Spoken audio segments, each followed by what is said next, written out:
And we're live, right? Okay, so I'll introduce you, Chris. This is Chris Edmundson. He was my course leader. You're still a course leader, Chris, aren't you? At UCLan? Still a course leader. Still a course leader for the Masters for strength and conditioning at UCLan. And I'll not introduce him too much because I can do that all for himself. So, Chris, give us a brief intro. If you were to try and introduce yourself as who you are and what you've done, kind of thing. Okay, thank you. If I was going to introduce myself, I'd probably just say, "Hi, I'm Chris." I'm not a big fan of giving a spiel of who I am and what I've done or not done. I much prefer to let people kind of find out as we go along. But I'll give you a little intro. I don't know where do I start. To be fair, to give you a bit of a break to think about that, like. I've never known you to do that. The first time I ever met you, I actually should tell people this because this proves what Chris has just said. First time I ever met you was in Lifestyle Fitness, I believe, up in Preston, in North End, in the stadium. And I think I was doing some Olympic lifts, or you were. I think you were. That's what it was. Yeah, that's what I remember now. So you were doing some Olympic lifts, and I think I came over and because I was personal training there at the time. And all I had at the time was like a degree in exercise physiology. I'd literally just started doing Olympic lifting myself, not that long, really, probably about 6 to 8 months. And I had the audacity to come over and tell you that you weren't locking your elbows out in the snatch. I remember that. So, and I had no clue who you were, and I started giving you pointers. And to be fair to you, you didn't even tell me to fuck off or anything. You just you said, yeah, that's right. I need to work on that or whatever, and you asked me questions on it. And then it was only through Chris McBride, I think, because he was doing the strength and conditioning degree at the time, and you were also course leader on that. And he says, "Oh, do you know Chris?" And then he showed me you on Facebook, and I thought, "Oh my God." And then the second time I met you, I had to try and explain myself then. No, at all. That was my introduction to Chris. Not a complete agent of myself.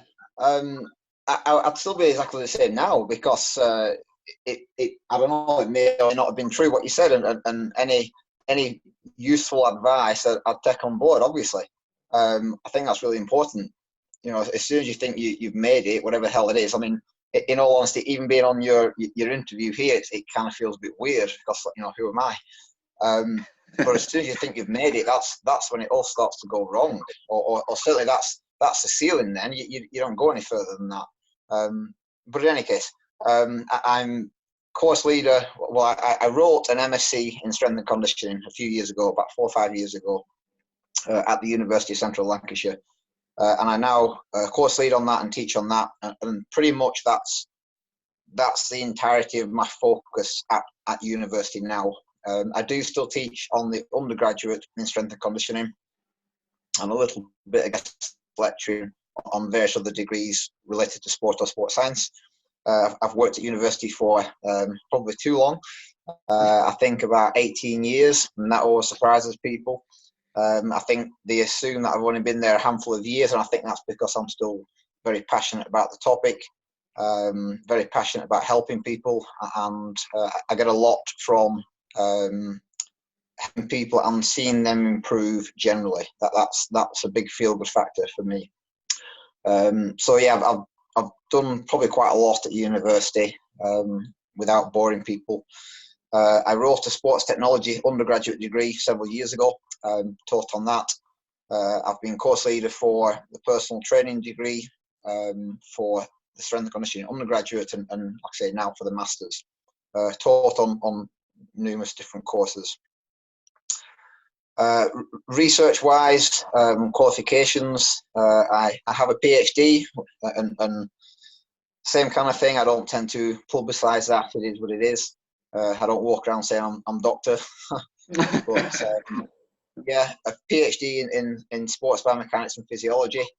6.5 years to change an M to a D, but there you go. Research active, I have a handful of research students, Masters by Research and PhD students. that's really good. I enjoy doing that. I would say that main now are very much more on helping people grow as individuals, rather than necessarily subject specific knowledge. And obviously I'm still passionate about S&C, but the way that I teach is very much a coaching approach, and in all honesty, there's more similarities than differences between teaching and coaching. There's a lot of overlap there. So even with the undergraduates, I go in there with the mindset that these guys are adults, and we're gonna have discourse as adults. And if they can't cope with that, then that's something they have to figure out. But I think if you treat people like kids, they behave like kids. And I get a really good response because of that, because we get really good discussions going. So I can second that. My experience, I mean, I've been through your master's course. It was a distance learning one, but on the days when we did the meetups, I think it was twice a year, they were absolutely brilliant. Just the amount of discussion and kind of interaction in the group was brilliant, and you were learning a lot from all other walks of life. So it wasn't a very dictatorial type setting. It was very open discussion, and that I learned so much more that way, I think. That's brilliant. Yeah, it was a brilliant course. Just on that point, I don't know, a good number of years ago now, probably 12, 15 years ago now, as you might expect, I undertook my teaching qualifications, and for my kind of project, as it were, I decided to look at the concept of learning. In other words, how people learn. And it's quite fascinating. And at the time, it was applied to lecturing and how to make material or deliver material in a way that people could retain, interpret, and actually use. And that taught me a lot about good teaching environments, how to approach sessions where you're trying to get some information across that needs to be retained. And obviously things like lecture theatres are the worst place for transferring and retaining knowledge, whereas interactive sessions where you've got some lecture material, some practical, a lot of discussion going on, that's how people really start to understand the material rather than just retain it. So that helped me a lot, actually. I think because of the open discussion, what you had to do was internalize the information you were receiving and then feed it back to the group. And whenever you have to internalize that and feed it back, whenever you actually have to kind of not teach, but explain what you've learned to a group, that's where I think most of the learning happens, because you explain how you're interpreting it, and then they feed back to you again and say, actually, you picked this up wrong, or you picked that up right, or whatever. And I found that learning experience, and I can second your whole idea of a lecture theatre being the worst place to learn. I mean, I did a very brief stint of associate lecturing at UCLan, and I mean, some of the students were actually falling asleep. It says a lot for my lecturing ability. But some of the students were falling asleep at the back, during some of my lectures. I had to wake them up and have a laugh with the group to try and get a bit of, I didn't, what can you do? Some of the students, I was a student too, they're probably out in the piss the night before, so, probably a bit rough. And they managed to get there, so, I was grateful enough for that. So if you can get them laughing, I think it usually helps. But I definitely agree that the theatre is not the best place to learn. Too much distance. That was a great introduction. So I was thinking about this this whole discussion that we're going to have. I've been thinking about the past couple of days, actually. And I was going to say to you that I'm not my job. In other words, there's a lot more to me than just what I do for my formal employment. But then as I was thinking about that, I thought, well, I'm actually more my job than I'm not my job, if that makes sense. In that I love the topic. I love the concept of, if you expose somebody for a chronic period of time to some stressor, then they're going to adapt to that. So there's going to be some physiological response, and they become better as a result. And I guess there's a little bit of philosophy in that, in some regards, but that's always fascinated me. if you expose someone to stress, then they adapt to that stress and become stronger. You know, whether it's strength training in the gym or aerobic training or just, you know, psychologically. So that mindset is in a lot of what I do, not just my formal employment. And obviously, you know, I do like to practice what I preach. So I've always been active. I've always been into activity, sport, exercise, moving well, trying to achieve more, trying to lift more, trying to reach goals, etc., etc. So a lot of what I do for my employment does carry over into other aspects of my life. Mm-hmm.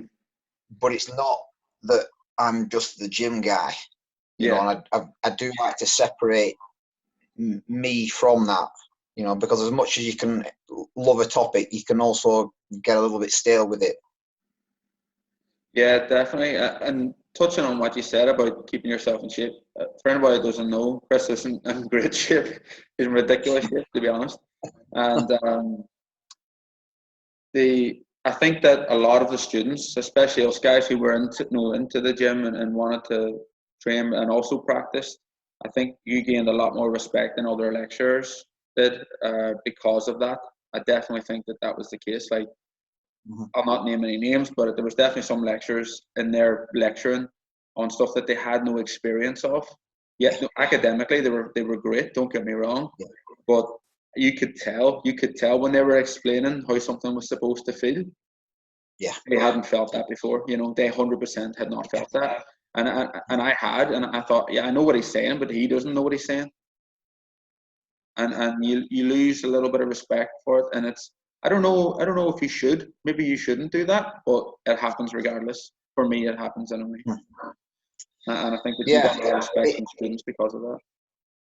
It's a really good point, actually. You know, we have to accept that universities are an academic institution. So to some extent, what you're learning is theory, rightly or wrongly.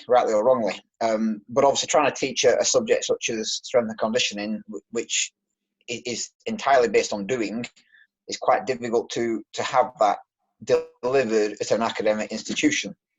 So I definitely think it helps that whoever's delivering it has some experience, perhaps as an athlete, or at least someone who takes exercise seriously, and also who's got experience as a coach, because there's a lot to coaching and to strength and conditioning. It's not just about knowledge, as you've said. It's about the ability to demonstrate and being competent in the movement or the exercise, and also the ability to coach. And coaching, well, you know this. Coaching is not easy. Coaching is a hugely complex topic.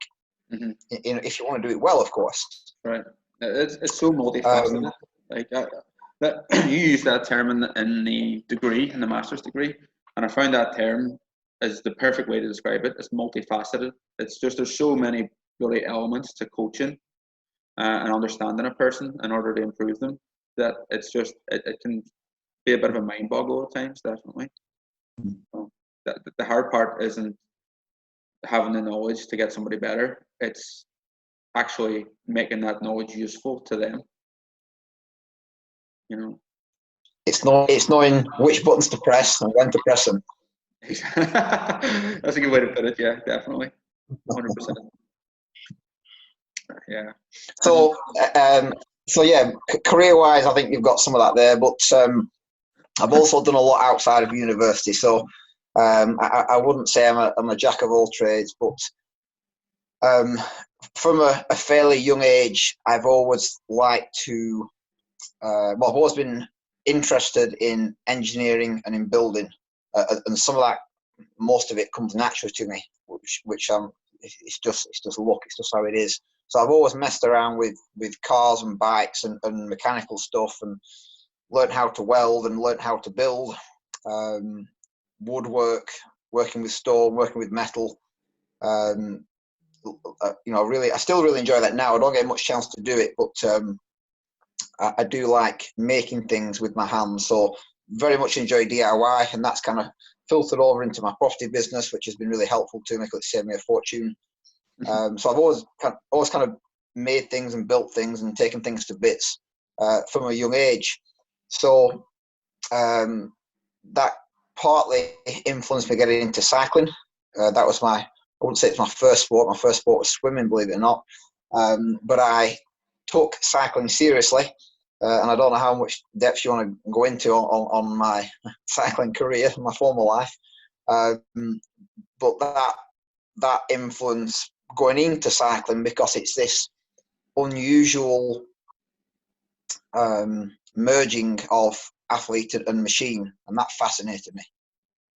You know, there's few other sports where you are heavily reliant on equipment, and I understand, you know, racket sports, you have a racket and that's going to influence your performance, but a bike is a very mechanical piece of equipment. You know, a lot of moving parts, how you set it up, how it's designed can really impact on your performance, and that fascinated me, because I could work with the engineering side in terms of aerodynamics and bike setup, as well as working on the engine, which was me, and that influenced my performance. So that's kind of what drew me to cycling. Not just because it was an endurance sport. You know, I didn't have the same attraction to running or to swimming. And like I say, swimming was actually my first sport, but I hated it. It was just dull. It was boring. You know, I turned out to be good at it. I must have big lungs, but it wasn't for me. You know, and I almost moved into triathlon because I could swim, I could cycle, I could run to some extent, but cycling was fascinating. So that's what pulled me into that. So I'll come back to cycling, but for a handful of years I messed around with cars.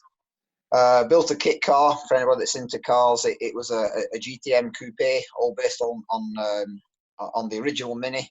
So I had a Mini subframe, front and rear, mid-mounted engine. It was about 45-inch off the ground, so very low. That was a lot of fun. Moved away from that as I went into cycling, and then I think cycling did take over my life for a lot of years, probably for 15 years-ish, something like that. Later on, like I say, I was employed by the university, but I've also done a lot of stuff outside of that in terms of I've coached in a lot of different places, self-employed and employed. In football and in cycling mainly, a little bit in martial arts.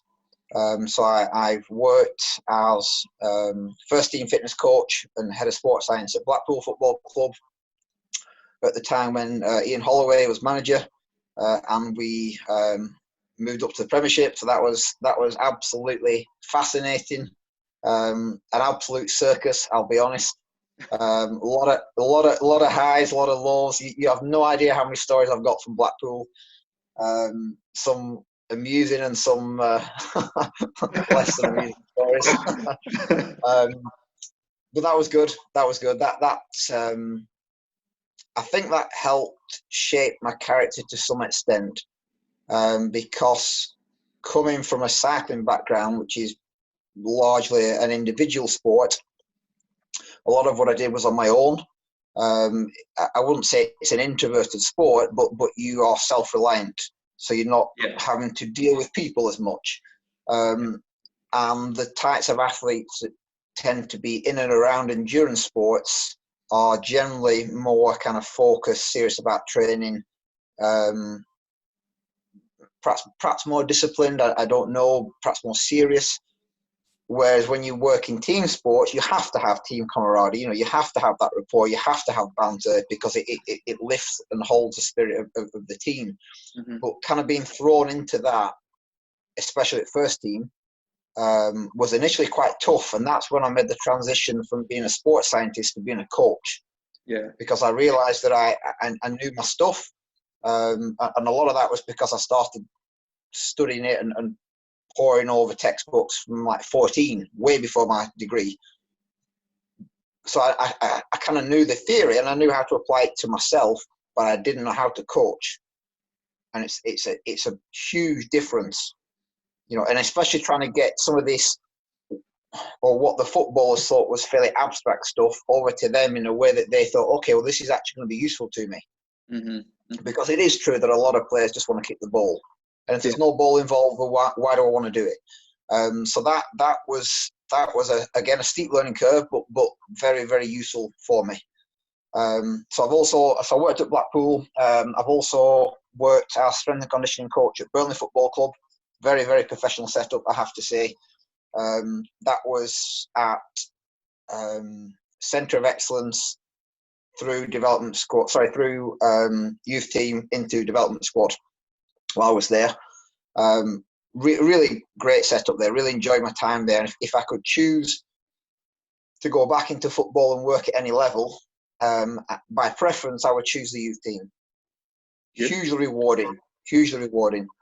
What makes you do that? What makes you go for the youth? Let's put payment aside for a moment, because we all know first team work is more lucrative than younger age groups. But I'm sure any coach would say to you that it's not. They don't just coach for the money; they coach because of what they can give and what they get back. So with the youngest athletes, the young, like under 9s, under 10s, under 11s, they don't really know why they're there. They're there to have fun, and it's great, and it's great fun working with them. And you can almost throw anything at them.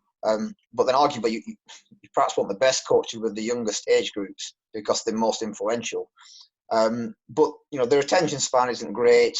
So with the youngest age groups, like I say, they're a lot of fun to work with, but their attention span is a little bit limited. I personally think it's really important to make it fun. So I would rather have them enjoying themselves and making progress than not enjoying themselves as much with a structured program potentially.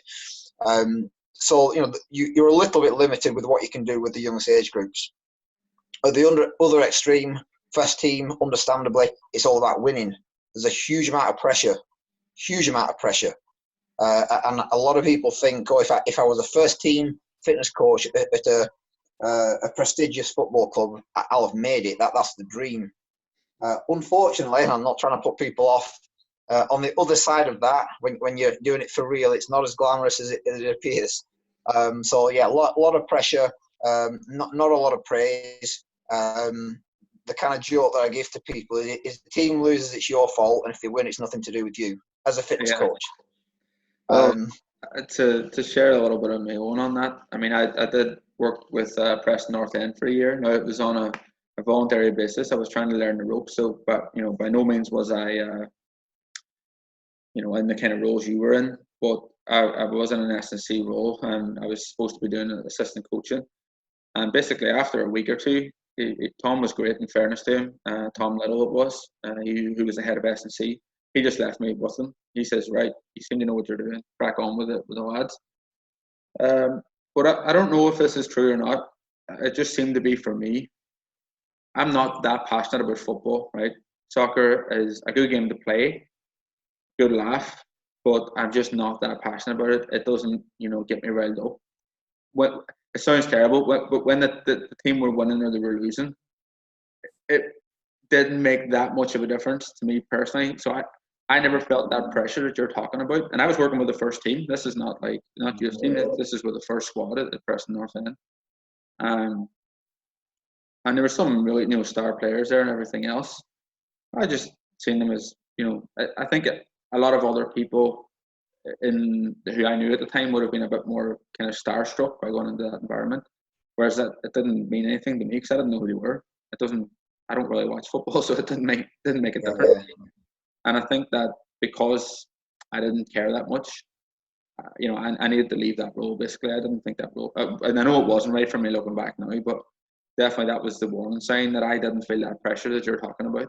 I think if you're not feeling the pressure in that kind of environment, it's probably not the right place for you. It's good. I mean, I would actually say I'm similar in some respects to you. Football is not a sport that I'm massively passionate about, and that might sound odd, when I'm sat on the bench in a premiership game. But for me, it was about trying to help improve them as athletes, which goes back to my earlier comment. That's what I find hugely rewarding, knowing that I've impacted on someone's physical and potentially, psychological capabilities.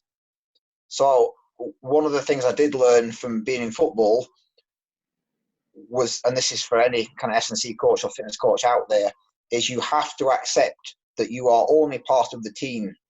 And so many times I get so many Joe applications when I was at Berlin, when I was at Blackpool. Like, you wouldn't believe how many would come through the letterbox. But a lot of these CVs are written in a way that they think they're going to change the whole team. They think they're going to lift performance to, hitherto unheard of levels, and it's not like that.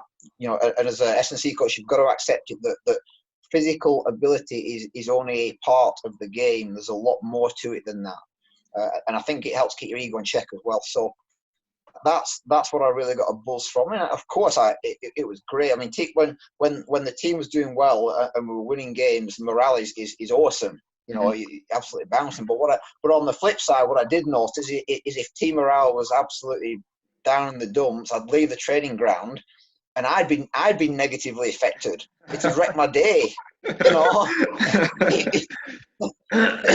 is what it is.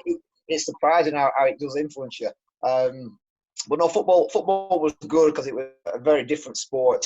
Met some great people, some great players. I really enjoyed learning from Ian Holloway in particular, because he's so unorthodox, and what I generally say, and I've nothing but praise for the guy, but I can't help but psychoanalyze people. That's what I do, and that's in the background anyway. It's just how I figure people out. Mm-hmm.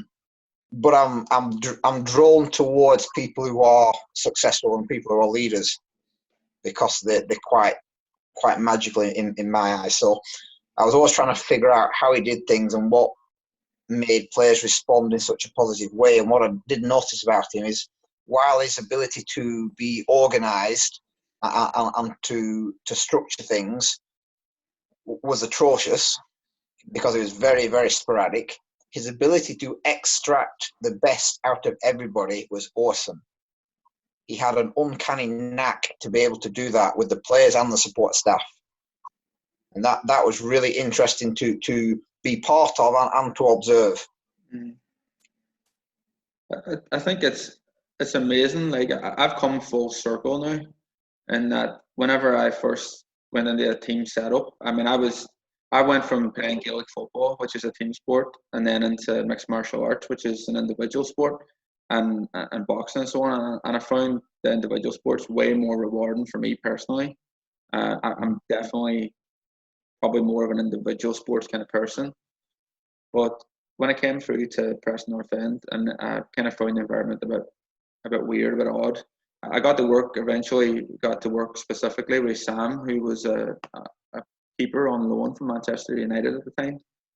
And improving his performance is one of the only things I remember as positive from that whole experience. It was a good laugh and everything else, but your takeaways. Like, one of the takeaways was getting to work with Sam and improving his agility, which was what his main focus was. And I really, really enjoyed that. But apart from that, I felt like you were saying, like, I think I came in with these ideas of, like, I seen what the program was, and I was like, fucking hell, what's this shit? sorry, Tom. And I was like, what the fuck's this here? They should be lifting some weights, they should be doing some Bulgarians, some single leg work, and it was all just fucking prehab. And and I can understand, because they were they were in the season at the time, or they were starting their season, but they hadn't done, what bugged me is they hadn't done any off season. So their off season was a 6-week holiday and fucking wherever, and then they were come back, and then they were straight into more prehab, and I thought, these guys aren't getting any stronger. So yeah, whilst it was all contradictory in my eyes, because whenever I asked Tom what makes the difference between an elite level player, like, I was watching some of these guys on the training pitch, and they were phenomenal footballers, like, incredible, really skillful, incredible footballers. And I asked Tom, well, what's the difference? How come these guys never made it to the right to the top? And he said that basically the reason that they never made it right to the top was because they didn't have the performance, they didn't have the physical attributes. And I said, well, if physical attributes are the main thing holding these guys back from becoming even better players, then why the fuck are we not training any physical attributes in the gym? Like, why? And he says, and he gave me a good explanation. He says, look, it's just down to time. It's down to time, it's down to energy. We have to keep them injury free, and so on. If we had time in the off season, if you want to take a couple of the guys in the off season, 1-to-1s or group, I'm sure they'll be all happy to pay. I was going to do it that way, but they were all on holidays and they're no more interested in the man in the moon and improving. Like you say, most footballers just want to kick a ball. But I think people like the likes of Cristiano Ronaldo and so on, who make it to the elite level, like these guys, that guy's is a machine. He is in lifting weights and training strength in the gym, which is what a lot of our footballers won't do. And I think that there's this fear of DOMs and fear of being tight and all this nonsense. But you know yourself, once you build up a bit of get used to the program, once you build up a bit of resilience to strength training, you don't get the same kind of DOMs as what you did when you started. I got to the point in weightlifting where I didn't feel anything. I'd be training twice a day with weights and I didn't feel anything. I didn't get any DOMs at all. And that's just, the body gets used to it. It gets used to recovering from that type of stimulus. So they could have easily done that, no problem. But anyway, that was my big beef with football. Yeah. Well, what I would say to that is that I absolutely agree with you. By the way, I absolutely agree with you. And there's a huge push, especially within football, on monitoring of training loads and looking at readiness to train. And if anything, for a good chunk of the time, they're under training rather than anywhere near overtraining. But that's aside. But and I was in this mindset initially when I was training as a cyclist and in my early kind of coaching career, as it were. I wrongly thought that the training program was everything. Carrying out and completing the training program was absolutely key. To an extent that was too extreme. So it was a black or white approach. The training program had to be carried out. If it says, then you're going to do, 50 miles on the bike, it's going to be 50 miles on the bike. If it's going to be 5 lots of 5-minute intervals, it's going to be 5 lots of 5-minute intervals, no matter what. And that's the wrong way to look at it. That's the wrong, because we're not dealing with robots here. Yeah. And so the biggest realization to me was accepting and seeing firsthand that actually when you start to coach in a more humanistic manner, special things start to happen. And it's one of those situations where once you've been outside the box, you can never fully fit back in the box. Yeah, that's true. Yeah. So I've done what you're kind of talking about. I have a weightlifter who I trained for a number of years, and she's really quite good. And she'd come in, and just a number of weeks she'd come in, and the motivation was low, the morale was low. It looked like she was getting sick of the training. And I said, right, take a week off. No, I'm not taking a week off. I said, you're taking a week off. Like you're not training this week. I don't want to see you in the gym. She has a key for the gym, so she could do it behind my back, but I was there quite a bit at the time. So anyway, I told her she wasn't allowed to train for a week, and then we come back and we talked about it again. And I says no, and she says, I was kind of feeling a bit low, and I recognised it and all the rest. I says, okay, take another week, and then that drove her mad altogether. So at that, like, she was going at this point. She was going crazy, and why are you making me do another week? And then she came back then afterwards, and she had that hunger back. She had that desire to train again, and I think that's really important. Like you say, we're not robots, and we have to have that desire.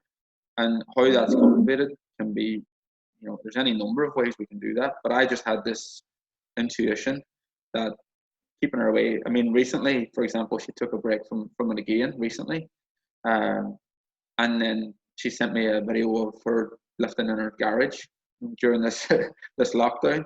And so she's obviously had a break, and now she wants to go back to it again. And I think these little breaks do is good. They get that hunger back again, you get that desire back, and then you find out, because only by stopping something do you find out if you really want to do it. Yeah. Well, there's a few things I'll say to that. First, I think the first thing I would say is trust your intuition more than you normally would. Your intuition can tell you more than any researched information, and it's not easy. It's not easy listening to your body and actually listening to your body, because it's giving off a lot of signals and a lot of feedback, and for whatever reason we tend to ignore it. And I think if people could just listen to that feedback a little bit better, they would, be honest with themselves. They would do a lot better. Mm-hmm. one of my first influential coaches, and I'm talking back when I was like 15, who taught me a lot actually about training theory. I went to one of his talks and he said to me, well, to the group, not to me, as far as I was concerned, he was talking to me. He said that you'll go better slightly undertrained than overtrained. And he's absolutely right. Yeah. You know, it's a curve. It's a curve, and people think they've got to keep pushing, and sometimes you'd actually do better if you just backed off a little bit. Do you know Pavel, the kettlebell guy? I think he's Russian born, but he's moved to the States and he coaches in the States. He's fantastic. I really liked his philosophy of just leave 1 or 2 left. You know, leave 1 or 2 reps in the tank every day, and then just instead of killing yourself twice a week, go to 80%. 5-6 times a week, and you're going to progress a lot faster. Anybody who's saying give 110% in every session hasn't got a clue. Yeah, they're not. Well, they're not really doing that. They're not. Nobody's really fucking doing 110% in every session. You can do that maybe for like a fight camp. Well, Sorry, go ahead. I was just going to say you can't even give 110%. It's a pointless statement. Yeah. Anyway, so the example I would give that was similar to yours there about asking the weightlifter to have time off. I quote this to my guys on the master's course, but it was the season at Blackpool when Ian Holloway was still the manager, and I used to work with just going back to your example about having some time off. I quote something that Ian Holloway did when he was manager at Blackpool. So I used to work very closely with Tomo, who was the head coach.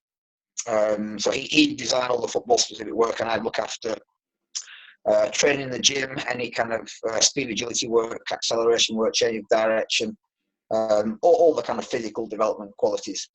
And we pretty much had it like clockwork, so every 15 minutes or whatever, blow the whistle, half the team would switch over, half would come with me, half would go with Tomo. As best as we could.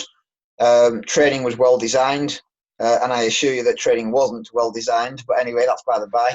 But as best as we could, training was well designed. So we had this particular session absolutely down on paper. We knew exactly what we were going to do that day. All the lads were getting warmed up, and then Ian Holloway rocks up at 10:30, pulled everybody in, and said, "Right, everybody, fuck it. We're going bowling," just like that. and I looked at Tomo, and Tomo looked at me and rolls his eyes, thinking we've just spent like 3/4 of an hour planning this and making sure it's all going to work, and he's just come in and said that. And at the time, the hell, that's not what we need. But he was absolutely right. It was exactly what we need. Yeah. The lads were a bit jaded. Morale was a bit low. I can't remember the exact stats, but we probably had lost at 1 or 2 games. So we had a day off, went bowling. The next day was a full day off. Got ready for the game on Saturday. Won the game on Saturday. And I'm not saying it was because of the bowling, but like I say, Holloway had this uncanny ability to read and feel the situation. And those couple of days off really made a difference. You could feel the difference in morale. Yeah. It's just about loading strategies, GPS, heart rate. That's talking about Ian Holland. I had to pause there and sort out that. That's all right. Do we get the bit on going bowling, or shall I repeat that? Oh no, yeah, we got all that. We got the bowling bit. That was good. So relating that back to being a good S&C coach, it's a great example. Of course, reps, sets, loading strategy, heart rate, GPS, work to rest ratios, it's all important. It is important. And we cover all of that most courses will cover that. Any textbook should cover that. But that's not enough. That's just the nuts and bolts. That's not the magic that makes it work. So in order to be a good coach, you've got to be able to read the athlete and read the situation. And not that it should be one way, it shouldn't. It should be both ways, to and from the athlete. But to be a great coach, like I say, you've got to know which buttons to press and when to press. Yeah. And you do that without the athlete even knowing. And you almost act surprised when they start improving. Oh, really? How amazing that actually that's worked. You know. Yeah. So, but that's fascinating to me now, and that's what I spend a lot of my time doing with the guys on the course, because again, unbeknown to them, I'm coaching the coach. So yeah. I'll spend time with them, and you know, I'm using all sorts of techniques. I'm questioning, I'm using NLP, I'm counselling, I'm figuring out why they're struggling with the course, why they're struggling with the coaching, really getting them to think, introspectively and really critique their own coaching and critique themselves. And going back to what you said about not really enjoying coaching within football, I've had the same thoughts, but I've also had the ability to step back and think, well, that means that if I'm uncomfortable in that environment, then that's something that I'm not good enough at, because it's not a natural environment where I would feel comfortable. Yeah. So I've had to work at, for want of a better way to put it, performing in a team environment, because it doesn't come naturally to me. Not that I'm antisocial, but I'm quite happy doing my own thing. I'm quite happy just involved in an individual sport, for example. I don't need other people to keep me going. I've got my own little generator that is more than sufficient. But in order to perform or excel in anything in life, you're not really enjoying working in football. Mm-hmm. And I was in the same position when I started in football. There were loads of times where I just thought, what the hell am I doing here? Mm-hmm. Is this massive pressure and stress actually worth it? But I was able to step back and realize that because I felt uncomfortable in that environment, that was an inadequacy on my behalf, not anybody else's. Because I'm naturally that's not where I do feel comfortable. I'm quite happy to do my own thing, go off and do my own activities. I'm self-motivated. I don't need anybody else. But in order to do well in life and to really have a fulfilling life, of course you need other people. Yeah. You need to be able to work with other people, lead other people, learn from other people, communicate with other people. And to the extent that if we put it into a coaching realm, when my guys get to the end of the second year, actually, on the master's course, one of the kind of statements that I pose to them to see if they agree with it or not is I say to them, look, what if I tell you that coaching is all about people and problem solving?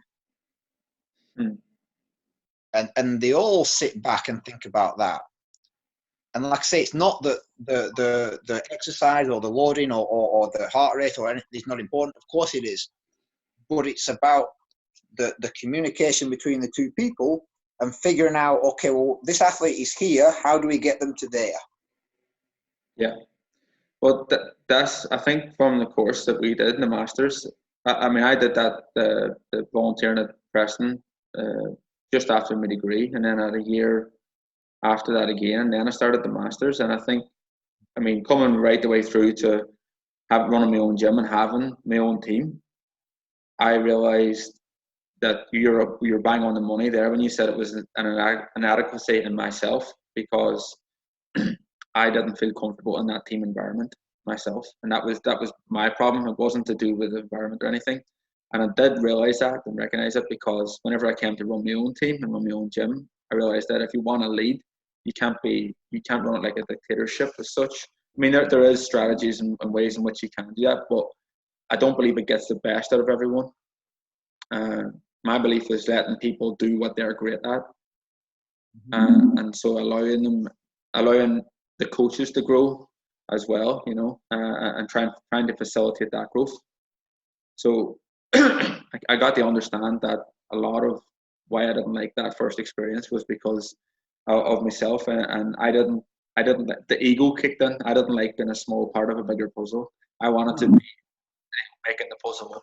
I wanted to be the leader. And I do think that I do have natural leadership capabilities. I think that they're slowly but surely coming out. They're developing.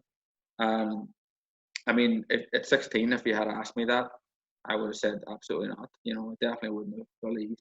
I was in the background a lot, you know, and it definitely speaks volumes for personal development and personal growth. You can completely change who you believe yourself to be, and that's kind of what you're talking about there. Whenever you mention understanding yourself, like people and problem solving, and recognizing it. And don't get me wrong, I don't have it off to a T even now, but I've certainly come a long way, and I think I'm being accurate in saying that.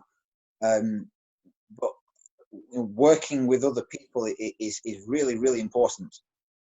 And you don't have to be an extrovert, center of attention, kind of life and soul of the party type individual to work well in a team. You don't, and neither do you have to be that person to be a leader. There's some very quiet, introverted leaders out there who are still awesome. But being able to work in a team is really important. I'll give you another example that I've experienced. I spent a good few years working as a consultant over in Sheffield. It was actually in a private hospital, and it was essentially like a one-stop shop for cyclists, anywhere from recreational through to professional. And the whole kind of concept was developed by the hospital director and one of the doctors who worked there. So we offered this service where cyclists could have full screening carried out, medical screening, physiotherapy, podiatry, nutritional support. My role was as biomechanist, so I would analyse the cycling position, alter posture, work with the physios to try and figure out where the either asymmetries were or any kind of pain, whether it's due to cycling, whether it's due to bike setup, training history, etc. So we were able to offer this kind of service that encapsulated everything. And being in a hospital, we could, like I say, we could carry out medical screening as well if needs be, CT scans, X-rays, etc. And the reason I mentioned it was because, well, two reasons. One, that was the opposite to Blackpool. That was uber professional. That I was treated like royalty. I've never had that before or since, and it felt a bit odd in all honesty. But the hospital director couldn't do enough for me. So I have nothing but praise for Tony Barrett. He was awesome. What a great leader. What a great director. So that really opened my eyes to how somebody with leadership traits can really impact a team and get the most out of the team. And that's the other side of it. That really was a great team to work in. So when you've got a group of highly motivated people in one organization, it's amazing what you can get out of them. So that was a great experience. I really enjoyed that, and I've tried to pull some of that stuff and apply it myself. Either on the course or the stuff I'm doing. Say in property. I've tried to learn from all these people that have been influential as I've been growing up. Yeah, of course. Now, I want to touch on something to finish off the whole coaching discussion. I think this will be the icing on the cake. Whenever I was doing your masters, you give us a question and it asked what was the role of the S&C coach in today's kind of world, in today's society, and you wanted to. I think we had to select a certain position or a certain sport or whatever. What's the role of the S&C coach? I think I picked CrossFit at the time because I was actually doing some CrossFit at the time. And coming from an S&C background in their CrossFit gym, where people were doing 30 snatches with absolutely abysmal technique, for time, and people like a woman in her 60s, I can think of one person in particular. I thought, this is horrendous. This is absolutely horrendous. I think I decided at that point that the role of the S&C coach would be to direct the coaches, to tell them that person, if you spot this, that person shouldn't be doing that movement. Take them out of it, build up. If you can't perform an overhead squat without valgus knees, as in your knees not going in together, then there's no point in doing a snatch or 30 of them for time, for that matter. You need to build the foundations, and I think that as an SSC coach, spotting that. And don't get me wrong, there was some fantastic CrossFit gyms and CrossFit coaches that I've come across, absolutely amazing. But the general structure of the CrossFit gym, as in chuck them all into a class and see who comes out, that needed work, that needed changing, and I believe that the SSC role could definitely help direct that. But I want to hear what I've always wanted to ask you this question back. So I want to know what your idea, or what do you believe the role of the SSC coach should be in today's kind of environment and world? Outside of a, I'll put some boundaries on it so it's not too open. Like outside of, say, a professional sports team, or outside of professional sports. Let's say they're going to public, because that's me. You know, I'm not. I work with professional boxers, or at least I did when the gym was open. But apart from those individuals, which are only, you know, a few, I work now with the general public. What would you say is the role of an SSC coach in that type of, in our world today, outside of professional sports? Good question. Good question. The role of the SSC coach is to look great on InstaFake. Yes. Well, yeah. That's the opposite. Get attention. That is the opposite of the role of the SSC coach. So it's a buzz term, as you know. Everyone thinks it's the answer to every athlete's problems. Do some strength and conditioning, as though it's this little box of things that you open. The best. Well, first, I think the first thing to say is, by calling yourself a strength and conditioning coach, it may or may not limit how you are received from the general public and from the athlete. Sometimes it's a good thing, sometimes it isn't, because it does have a stereotype associated with it.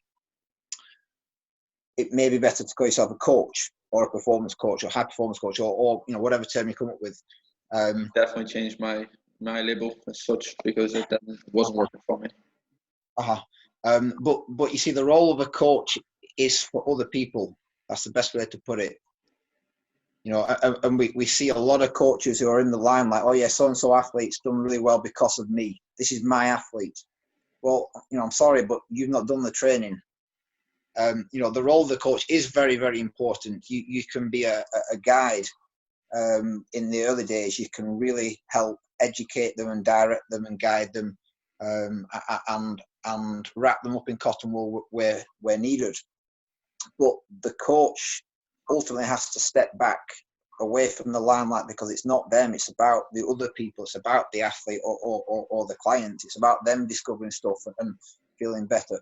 And you know, I won't quote different stuff on leadership, but great leaders are like that. Great leaders don't need to say, oh, look at me, look at me, look at me, because they know they're great leaders. They can let other people think that they've done all the discovering. So the role of the S&C coach is to, I don't tend to use the word facilitate, but it's to facilitate people's growth. It's to help the athlete improve. Not that you're there to serve them, you're not. There's this relationship where sometimes you're a little bit higher up on the pedestal, and sometimes vice versa, depending on where the athlete is and what area of the training you're dealing with. But this approach where the coach blows the whistle and tells the athletes what to do, that's not coaching. That's true. Coaching is a joint venture. Coaching is the journey that you're both on together. And usually the coach knows more, certainly in terms of training theory, usually. But the coach should have some wisdom and experience. And that's what they're trying to help the athlete with. You know, so, and that goes outside of just training stuff. Yeah. You know, you soon start to realize that it's not the training that's the issue. It's psychological problems. It's stuff outside of training, non-training stresses, how they're coping with life generally, confidence issues. There's a whole host of factors, and obviously you know all of this. But it's trying to find a balance whereby you input when you need to input, and you don't when you don't. And that's the skill. Like I say, it's knowing which buttons to press and when to press them. That's the role of the S&C coach. And of course, you've got to recognise your barriers. You know, so while you may have an interest in nutrition, you're probably not qualified as a nutritionist, for example. And so that, you know, there are professional boundaries with being an S&C coach. But you're there to help the athlete improve, and that may or may not be with training. That may be with how they view themselves, which obviously moves into a massive area of psychology, but that's a large part of it. It's trying to figure out how your athlete ticks, what makes them tick. That's something, and I actually seen, we had a discussion about this not long ago about me doing a master's with the psychological aspect of performance. I think it was a master's or a PhD, I'm not sure, but I thought that sounds right up my street. That sounds like what I want to do. But actually, I've been thinking about, and we do mindset at the gym on top of the actual coaching itself. And like we were talking about before, I think that it's not necessarily training your mindset just to enhance performance, or it's actually a two-way street. So enhancing the performance of an individual will actually enhance their mindset also. Like what I said, and some of our training techniques in the gym are basically purely designed to break people's belief systems. So what they currently believe they're capable of or not capable of. Some of the movements, like a wall walk, for example, or a handstand push-up, or a pull-up, simply designed to break that belief. That's it. I mean, because anybody can pick up dumbbells, anybody can do lunges. Mostly, I don't want to say anybody because some people can't, but most people can do those things. The majority can. But another one is the tire. We have a big tire, and some of the females, they think that they can't flip that tire, and I get them to flip that tire because they have the strength there. They're just afraid, of not being able to do it, or they don't see themselves as that person, and so it's just breaking that image that they have of themselves. And sometimes training facilitates that, and other times that facilitates training. Like whenever someone maybe who already has trained for quite a long time, they've got themselves in a groove, and they kind of, like I had a boxer who believed that only running would make her lose weight for a fight, and I said that's not true at all. You could do anything, but in her head, that attachment to the running, and I ended up having to go through and let her run because that was one of them buttons that you couldn't press. I had to step back and say she is determined to run, even though she had a sore hip at the time. I said, look, swimming's going to be much better, and you'll probably lose more weight, But actually, she, because she had the psychological attachment to running, she wouldn't have felt prepared to go into a fight if she hadn't have done the running, which I realized was far more important than her sore hip. Her sore hip would be fine. She wouldn't have felt that in the fight. So for the performance reasons of the fight, I had to step back and not push that button. So I kind of, I'm just agreeing with what you're saying, basically, and saying that, and giving a few examples that definitely where I've noticed that, where there's definitely a huge psychological aspect, and I believe training your body should basically be, why do we train in the first place? Is so we can feel better. So focus on what your body and what your training does for your mind, more so than what it just does for your body. There's so much focus on aesthetics and six pack and biceps and abs and so on, and bums now, legs, bums and tums, and it's going to make me feel so much more confident. No, it's fucking not. So many women get to the results. Like I have a woman go from 16 stone right down to 11 stone or whatever, and then still not be happy. They're still not. They're still not. So it's not that. Yeah. It's not that. Yeah. Well, you see, the problem is that the vast majority of people assume that the buying the shiny thing is going to make them happy. Mm-hmm. This external thing that they get will result in happiness. Again, not wanting to be too philosophical, but birds don't sing because they're happy. They're happy because they sing. That's a great line.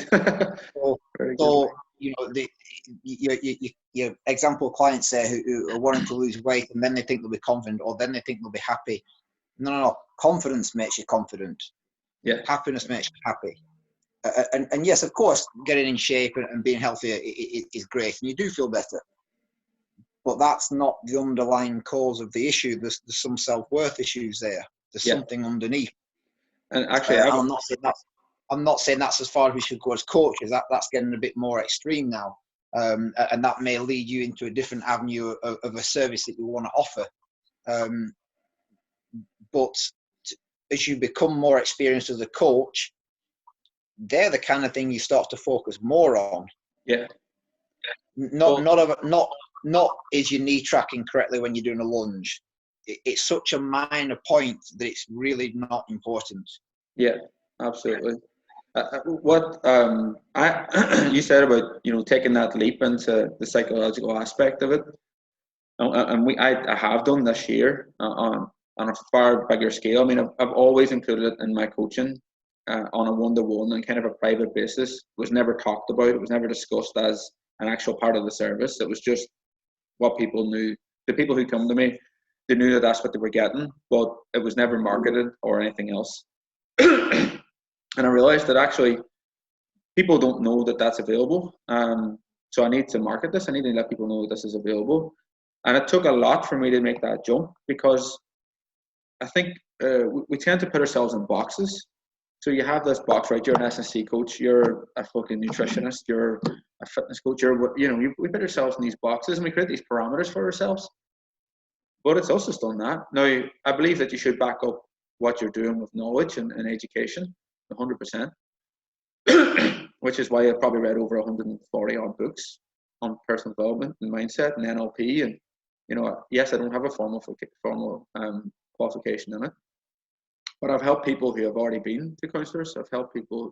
I've done the work is what counts. Nobody gives a shit what you've got on paper if you can do what they need you to do. Nobody cares. And once I understood that, it definitely allowed me to grow and develop in that way, and also help develop other people in that way. Now, if I come up with a problem I don't think I can fix, I'm passing them on to somebody more experienced and more qualified than I am, of course, because I think that's the right thing to do.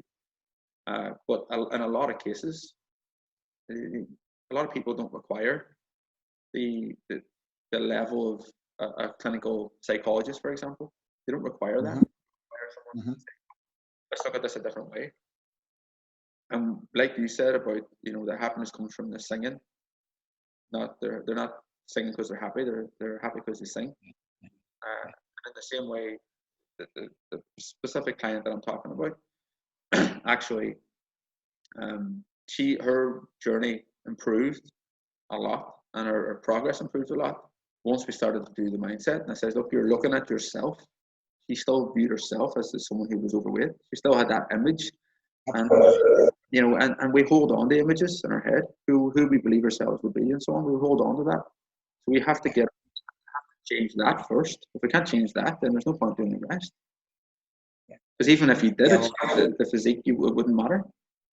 Yeah, I heard a quote from Dan Locke, who fitness people will never have heard of, but anyway, his quote was something along the lines of, "We are the image we have of ourselves." And that's exactly the point.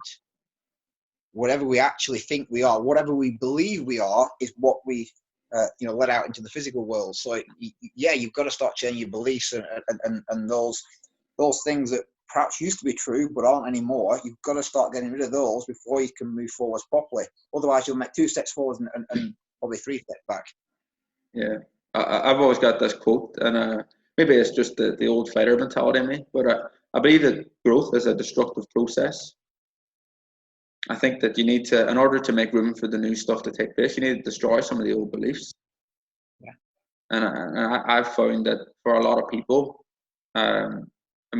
we said earlier about not pushing your limits in training, but one of the major benefits, I think, of pushing your limits in a training session can be, if you're thinking about destroying that process at that time, that destructive process, combining that, that combination of destroying and just mashing up your body in a fitness session, but also mashing up that part of you in your head. If you join that connection, I think that really helps people to feel like it's done, to feel like, yes, I did destroy that part. It's done now. It's not there anymore.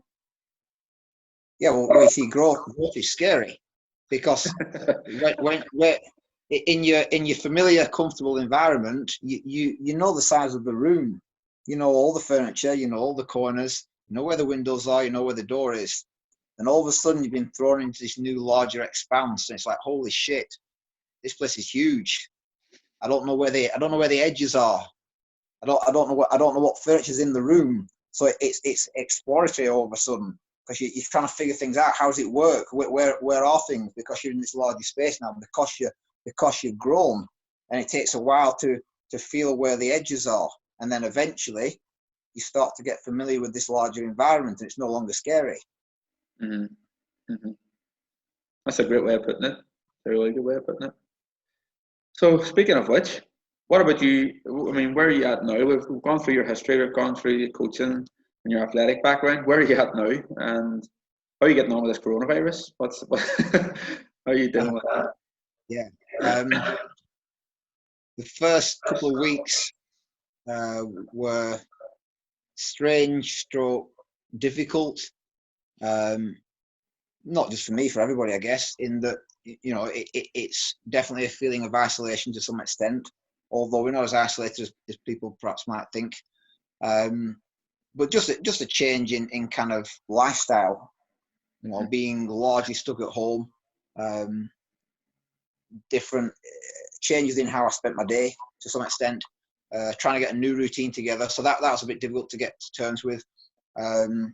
In terms of the virus itself and conspiracies, we won't get into that, and everything surrounding it. And we'll be careful not to mention certain telecommunication advances.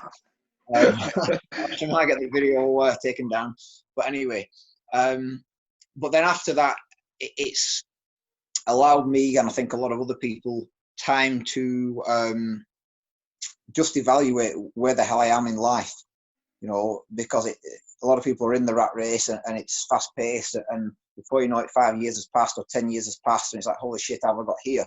And is this the path I actually want to go down any longer? Or was it even the path I wanted to go down in the first place? So it's given me a lot of time to take stock of where I am, what I've done, try and analyse where I consider that I failed in a whole number of areas, and really just you know, cut myself down and really try to be honest in terms of why I didn't perform too well. Learn from that analysis, and then I don't know if I should say this or not, but I think this is a hugely valuable way to look at things. Whenever celebrities or famous people are interviewed, one of the questions that the interviewer usually asks is, "What advice would you give your younger self?" And they ask that question for the benefit of the audience, in that hopefully they can glean some useful information from it. And I think probably it is useful for the audience. But I think one of the best questions we can ask ourselves is, what would your 10-year older self tell you to do now? And that's what I've really been trying to think about. And you could say, well, it's impossible to know. Well, no, I don't think it is impossible to know, No. because you're not going to change massively in 10 years. You are going to change, but you know, you should know yourself fairly well by now and all your inadequacies, because we've all got them. So I've been trying to look at where I am now and ask myself that question, as in, where would I like to go? I don't mean some kind of pie in the sky dream kind of lifestyle, because it's unlikely to happen based on my trajectory so far. It's very unlikely to happen, and it's frustrating to me, but it is what it is. So in terms of where I am now, that's where I am now. It's given me time to really think about, you know, am I happy with my lifestyle? And if not, what do I want to change about it? Some people might think that I'm a bit hard on myself, but I don't look at it like that. It's the fact that I'm trying to extract the most out of life, because the sadness isn't that people think they're going to live forever. The sadness is that people know that's not the case and yet continue to live in the same way. That is probably the best line I've ever heard. Yes. So the aim for me is a fulfilling life, and fulfillment is different for everybody, and that's absolutely fine. But I'm trying to spend a lot of time on asking myself, what does fulfillment mean to me? And that's not that I don't feel fulfilled now, I do, but I'd like more of that, please. Mm-hmm. So that's what I'm trying to really think about now. And obviously, you know, in the meantime, the day-to-day stuff's still going on. I'm still trying to keep fit. I'm exercising. I'm doing my work at university. I'm planning stuff. I'm keeping my properties ticking over. I'm researching. I'm researching shares. I'm researching where the market's going. I'm trying to figure out what the hell the economy is doing. I'm figuring out what I may be able to do in the future once stuff opens up in terms of traveling and going places. So I'm trying to use the time where I can't do stuff to plan stuff. Ironically, in the past, one of my flaws, I guess you could say, was that I spent way too much time planning and trying to figure things out, and not enough time actually just committing and doing it. Whereas now I'm a lot more comfortable in just jumping in and then figuring things out. But also now I can't do much of that, so I have to try and plan ahead. So I'm trying to use the time where I'm stuck to plan stuff. I'd similar to yourself. Well, probably about, I don't know, 10 years ago, I would have been more in the planning kind of mindset, and then about 3 or 4 years ago, I kind of switched into more of a doer's mindset, and I just got loads of shit done. Now, it was great. It got me from being broke essentially and having an unexpected child and all the rest, to opening a gym and having the family together and so on, and getting shit done was massive. But actually, I got so far into that it took this coronavirus for me to get the kick in the ass that I needed, and everybody's hit the pause button. Somebody's pulled the floor from under all of us, and now you're like, oh, hold on, I'm in free fall. So now there's time to think. You've got lots of time to think, and I realized that I was just doing without any kind of focus on where I was going. Not enough focus on where I was looking to take it. I feel like I was just doing the next step and the next step and the next step. Well, you don't, and to some degree that's great, but there has to be a balance, I think. I mean, you don't drive and look just straight ahead at the ground. You look up so that you can see what the hell's in front of you, and you have a destination. You have an idea of where you're going. Yeah. And you know what roads lead there. And I think that I wasn't paying enough attention to that. Well, I think very, very, very similar to you. I mean, I've been through various stages of my life where I've had various points in my life that have been large, important lessons, shall we say. And I think my life lesson is because I'm a driven individual, similar to you, I'm ambitious, and I don't mind saying that. That's a blessing and a curse, and it's something I've just got.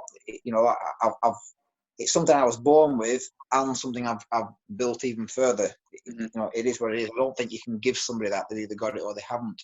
So that drive is good. It means I can get stuff done, but it also can be a pretty negative stroke evil demon to deal with. And so there's been a handful of instances in my life where I've gone too far with things. I've pushed too much. I've completely consumed myself with an activity or a career or whatever.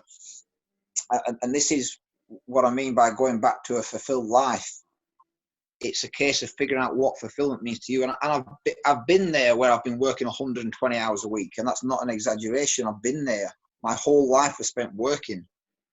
I was working 4 jobs at the time, and traveling around the country, working with different teams, different athletes, earning loads of money.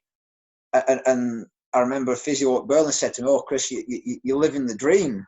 You're working with all these different athletes, and you're traveling around." And I didn't have the heart to say it, but I thought to myself, yeah, but my life's empty.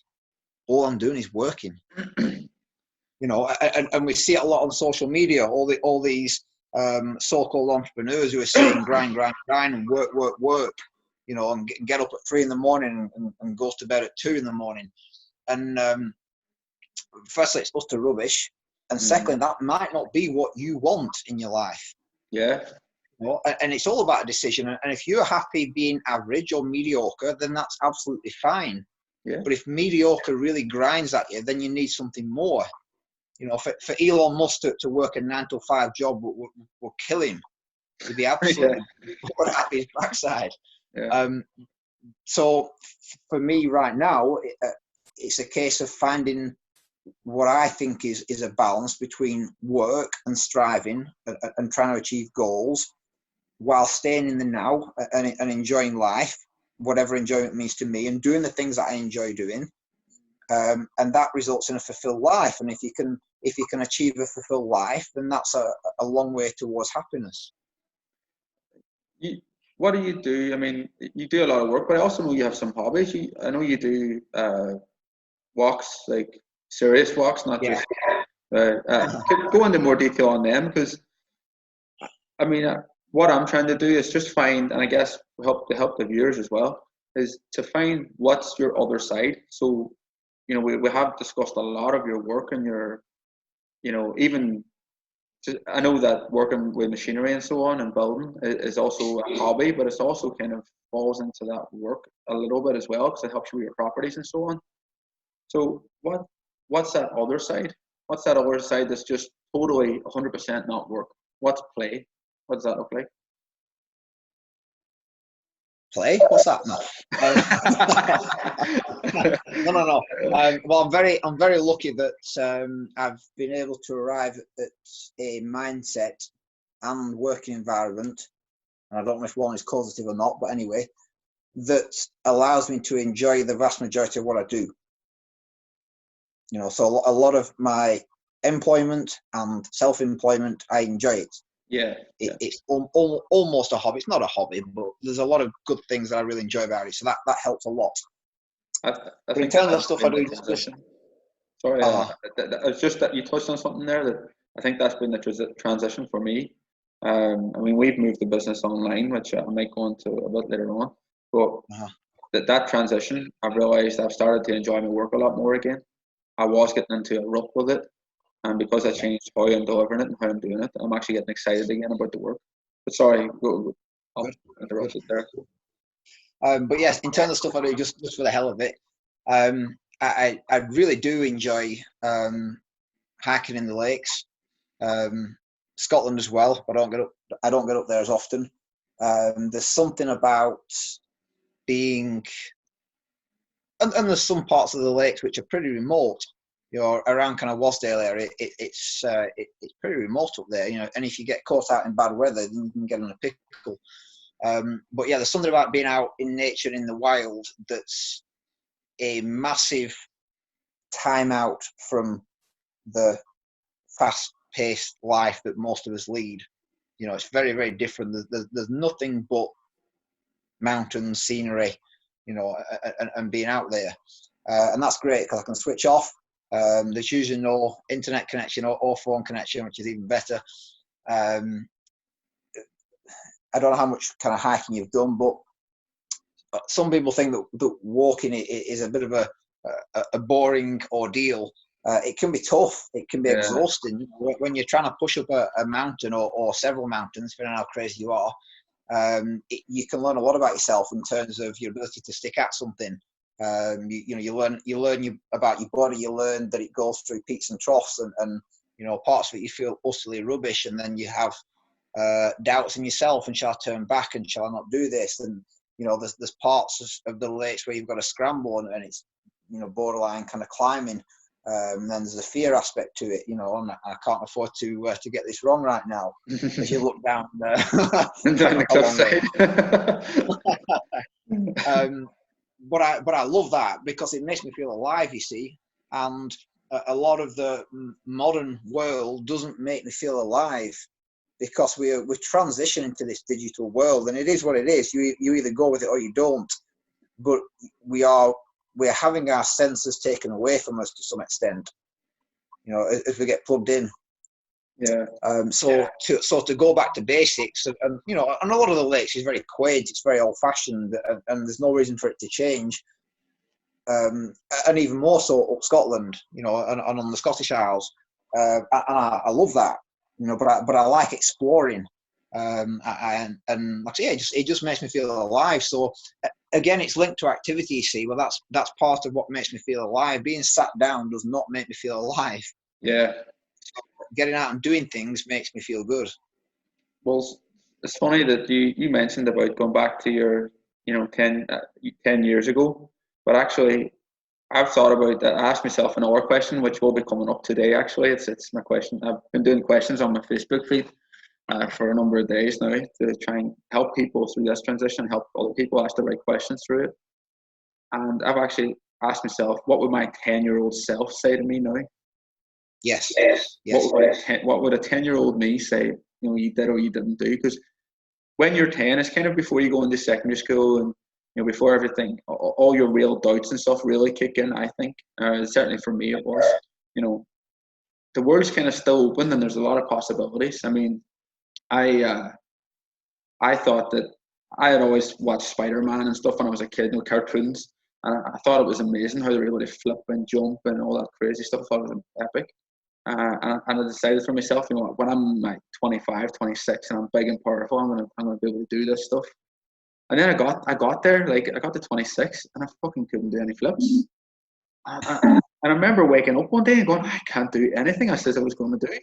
And it bugged me so much, right? It bugged me so much that I went and took myself to free running classes, and I got myself a coach. So shout out to Danny, who's on this. Danny taught me how. I figured out most of the front flip and the front handspring on my own. Just I watched a few people do it, and I figured I can do that. And you do it in the foam pits first and get over the fear.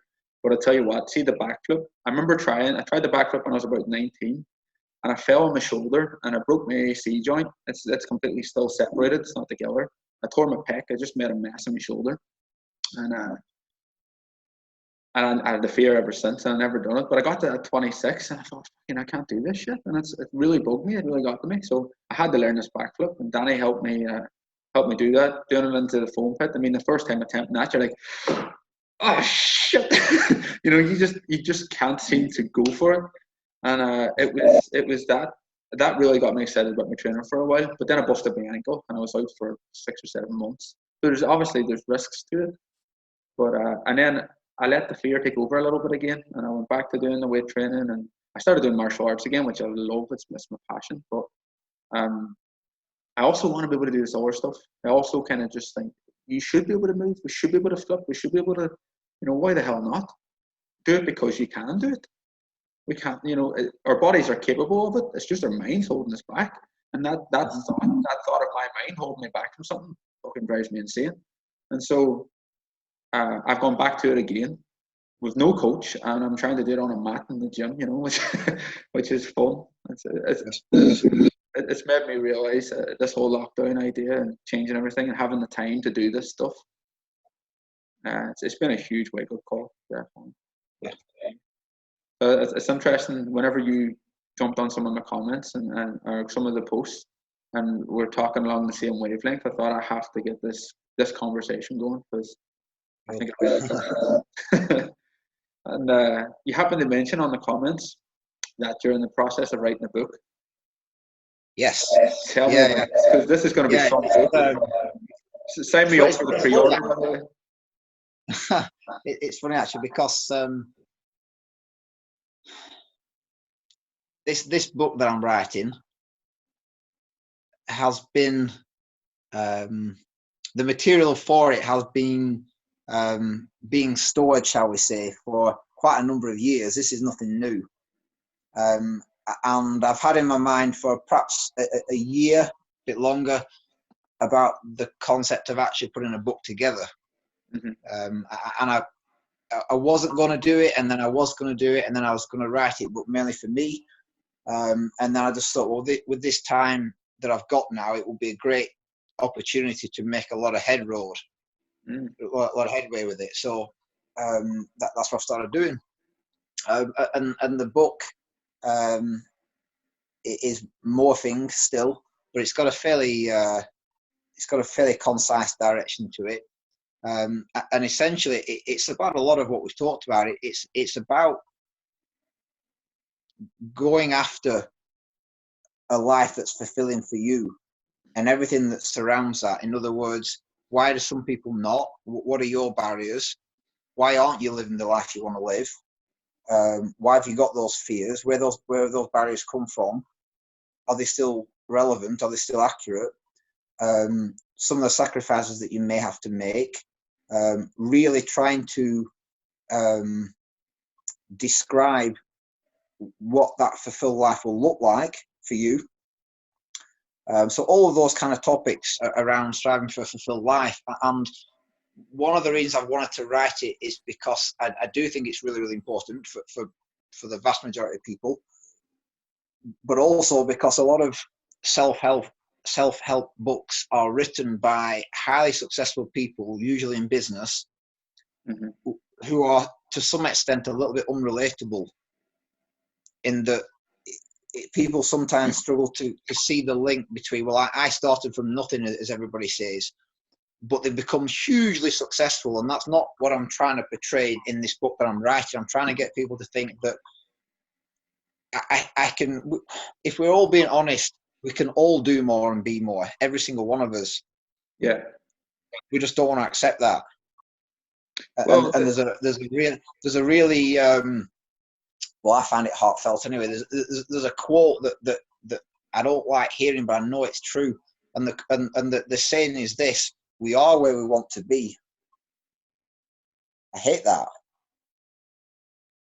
because if you didn't like where you are, you'd do something about it. The comfort and familiarity of being where you are is greater than the desire to change. That's the reality.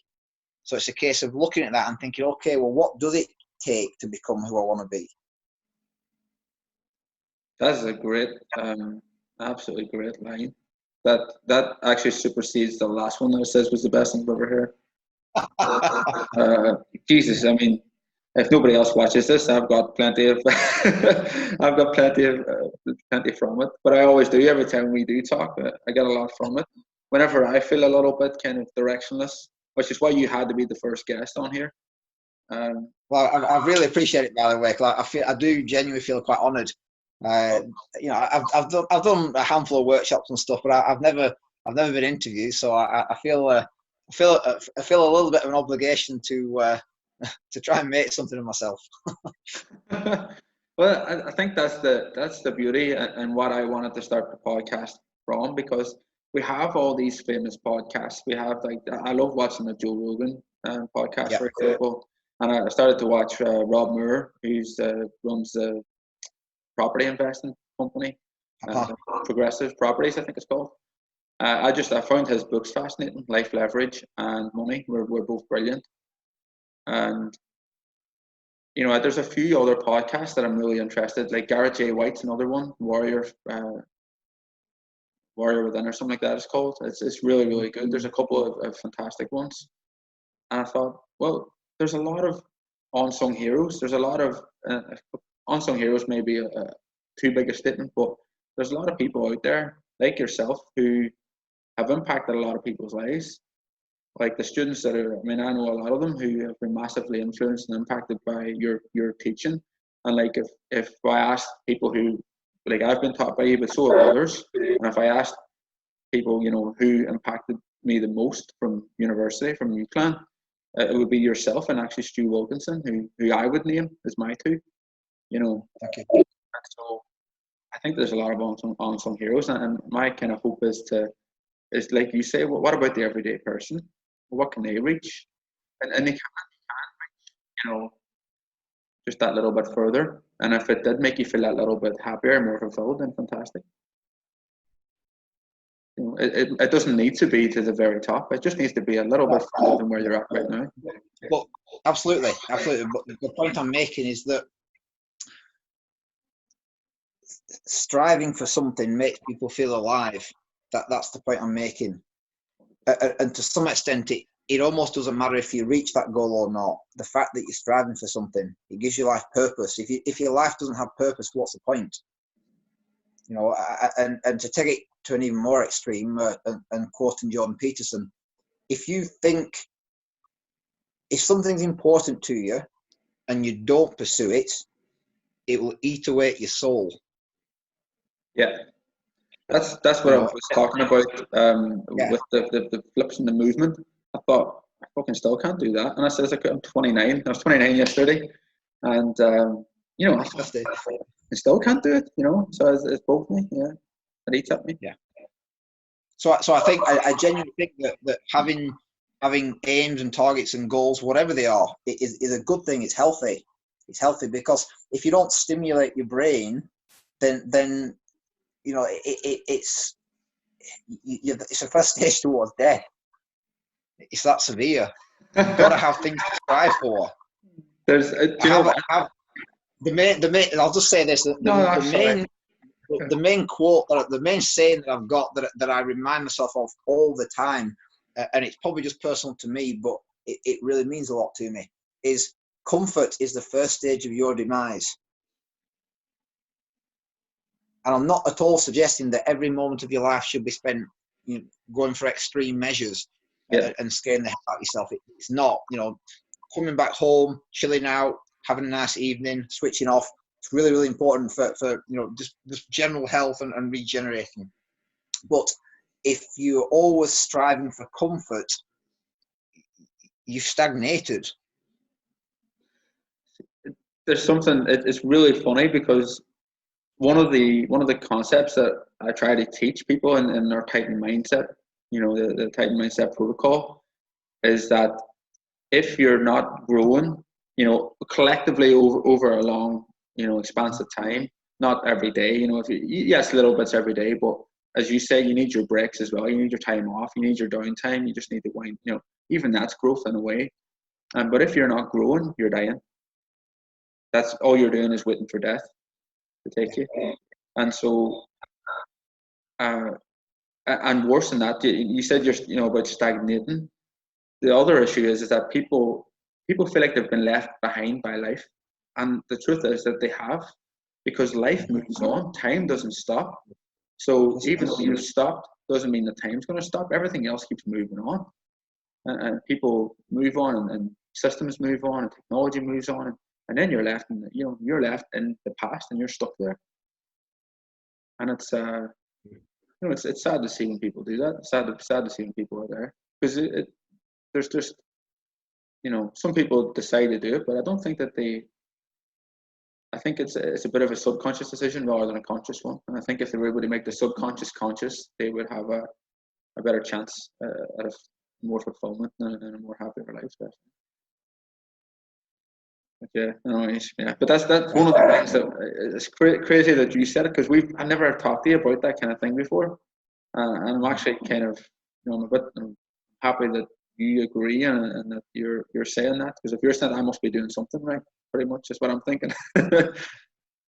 I think what I would say is that although we spent the majority of this talking about S&C and training and background and all the rest of it, this notion of achieving a life of fulfillment and doing things that each of us considers to be important, that consumes most of my thoughts every day.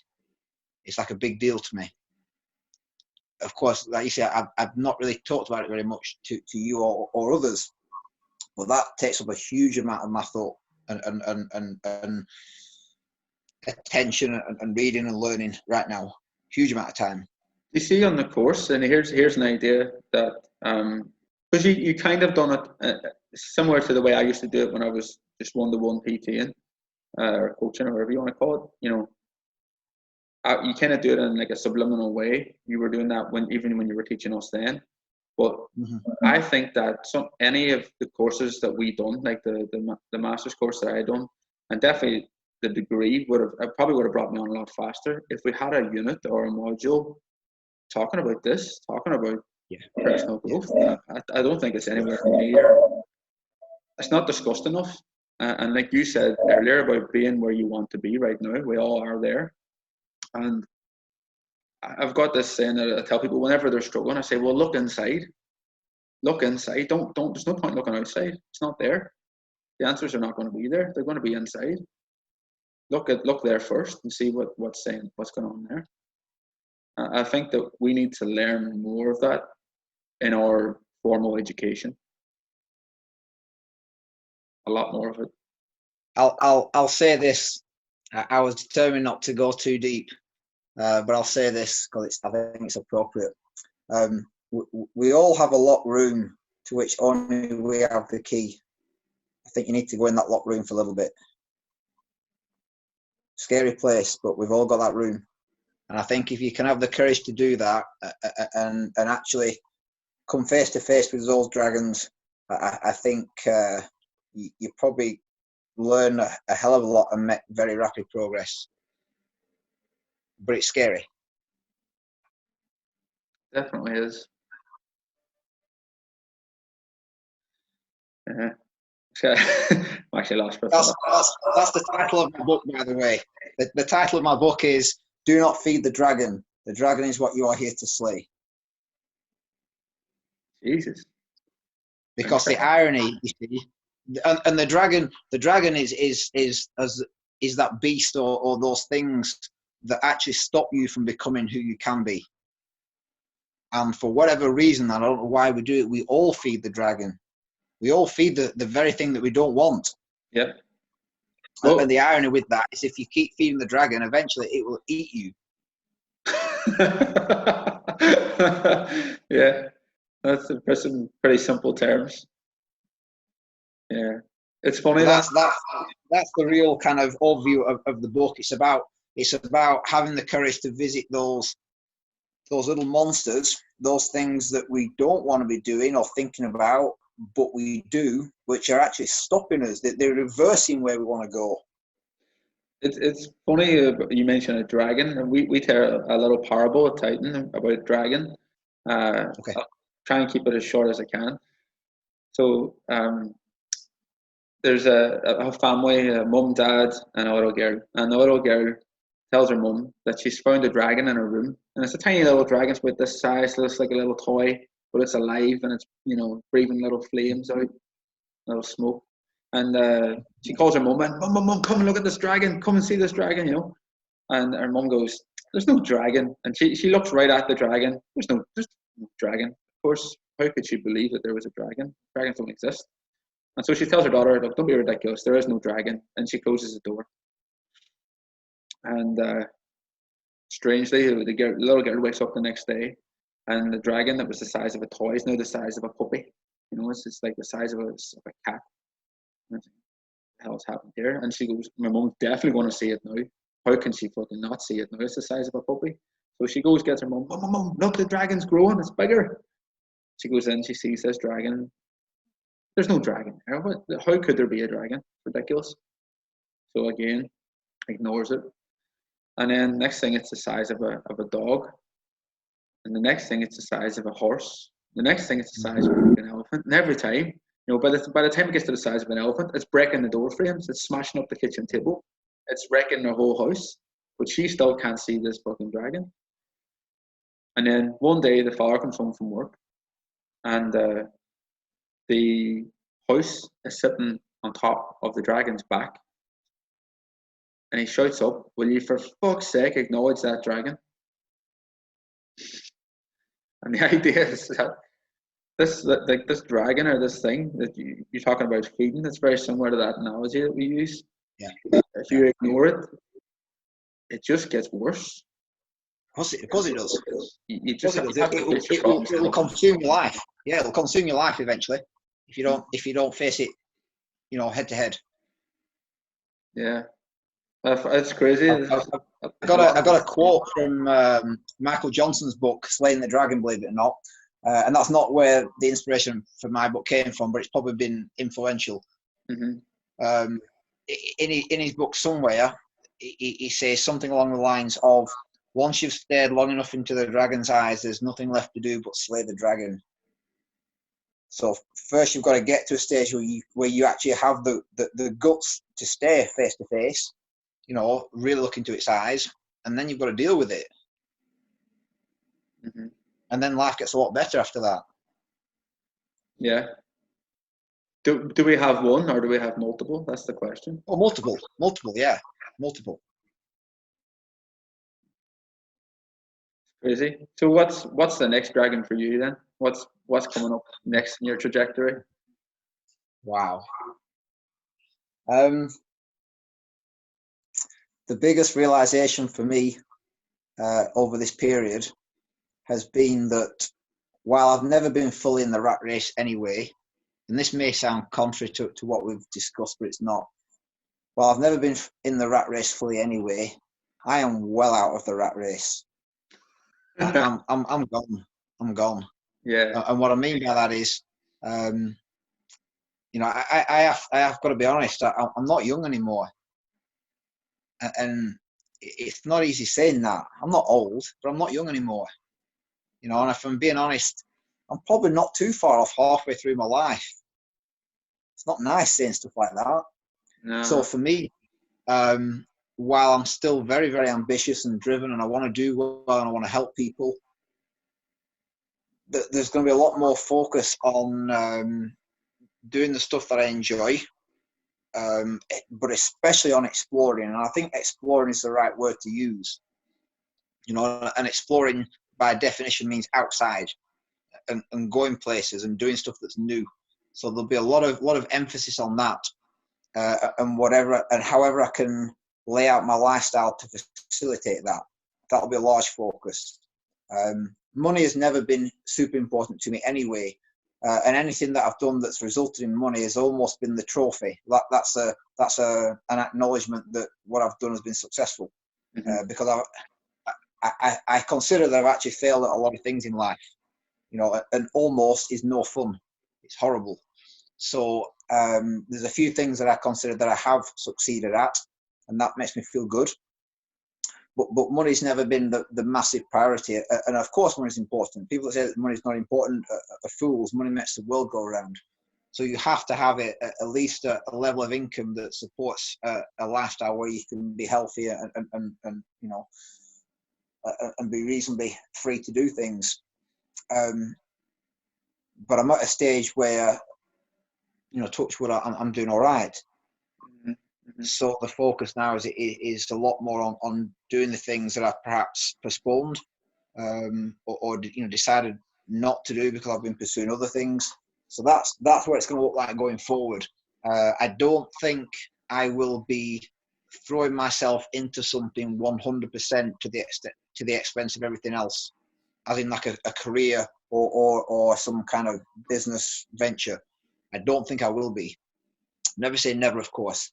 But I think I can say this on here. But if and when I leave university, it won't be to work for anybody else. Yeah, I think that's always that resonates with me. The whole exploring thing resonates a lot with me. I think that I could be potentially going through a midlife crisis when I'm not middle aged. I think I've had so much happen to me in the last 10 years that I'm probably going through it a bit earlier than most people. And like so much of what you're saying is right. Maybe that's a good thing. Maybe a midlife crisis is a good thing. Yeah, I guess I think I am. I consider myself very fortunate. I mean, I don't have the financial success that you've had. That's something that is in the pipeline for me, but not something that is my priority as such. Like what I've realized, there's an excellent book by Ryan Holiday called "The Obstacle Becomes the Way." Yeah, I absolutely fucking love that concept. And what he discusses in that is that what you think is the obstacle to your success, whatever that may be, is actually the way you should go about doing that. And I created a business in order for me to have freedom in my life. I wanted to be able to spend time with my kids and, you know, do things like open water swimming, beach runs, and walking in the forest. I love being in the forest. It's kind of like, I don't know, my center zone, I guess. I don't know what you want to call it. I want to explore this movement stuff. I want to train martial arts all the time. I want to do all these things because I just find them fun, and that's where I feel like I'm alive, especially sparring. I mean, I feel like I'm really alive at that point. I love it. Anybody who trains me will attest to that. And I think that, where was I going with this now? I think that I was thinking that was the end goal as such. That was where I wanted to be, and I needed to build the business in order to do that. And now I've realised I've got it wrong. I've got it the wrong way around. I need to do that to build the business.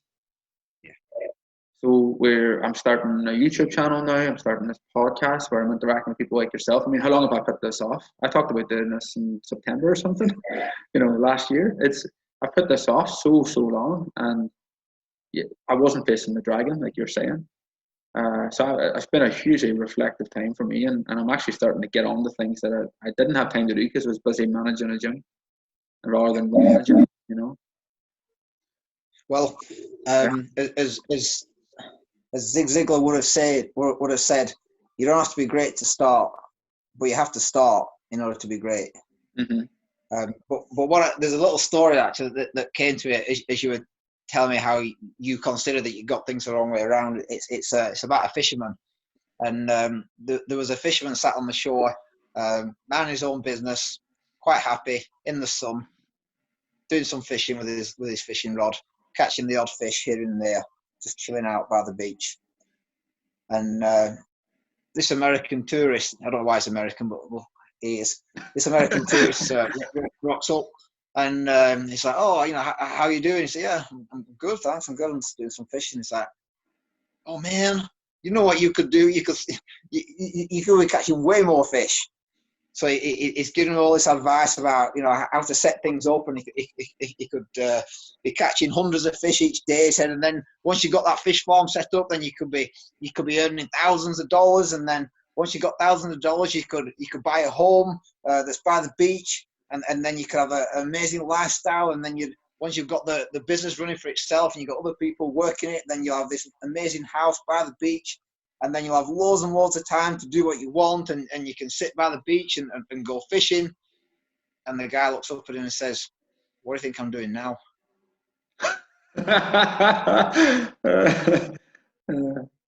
So the point being that you don't necessarily have to go all the way around the houses to get to where you want to get to.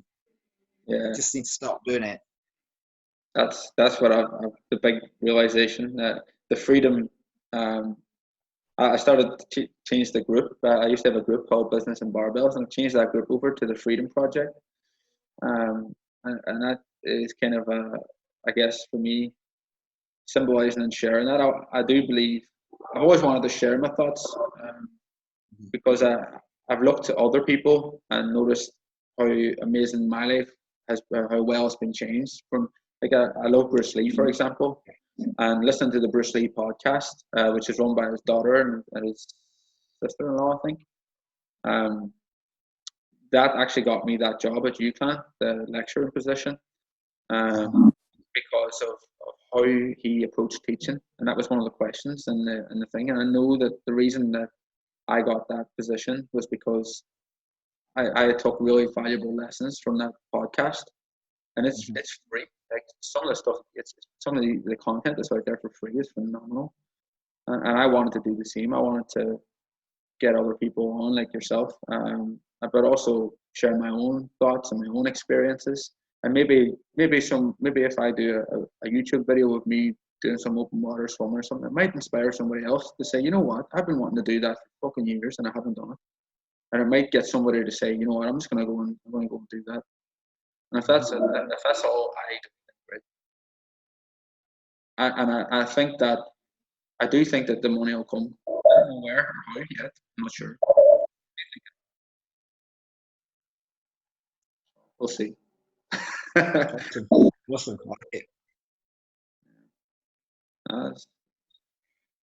Oh God! Right. Well, I think that was a good one. I think that's about 2 hours or so.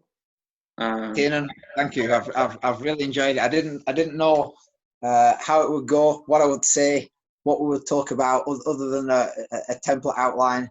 I didn't know if I go off into some weird and wonderful place, because I can get pretty deep sometimes. But that was really good. I enjoyed it.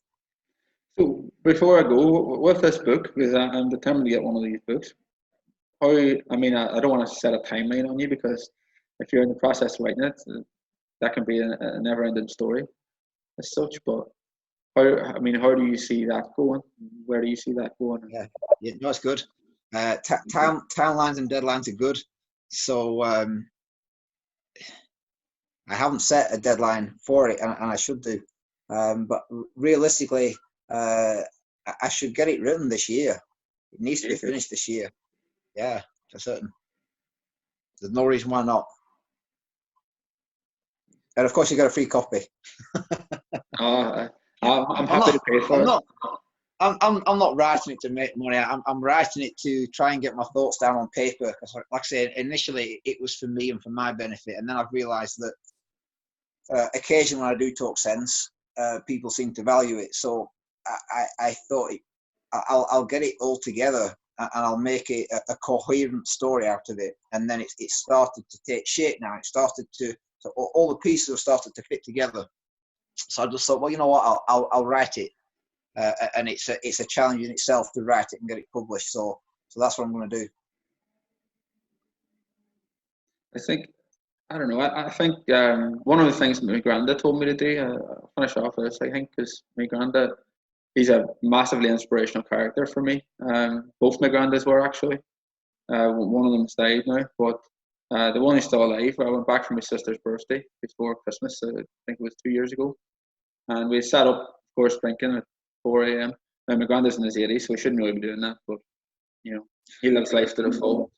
And he said to me, one of his greatest regrets is not keeping a journal, not keeping a record.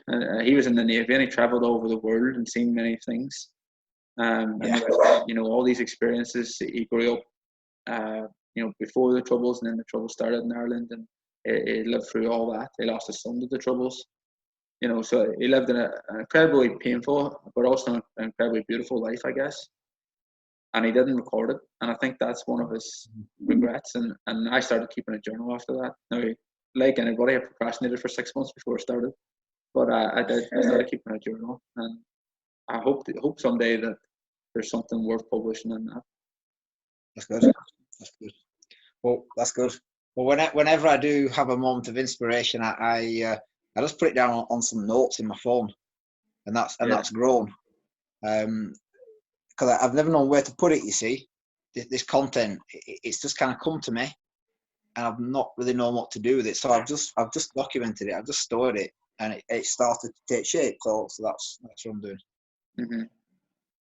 Well, Chris, we'll leave it there. Thanks a million. That was fantastic. I hope everybody takes as much value from this as I have. And yeah, fantastic. Thanks very much for coming on. I hope we'll do it again sometime.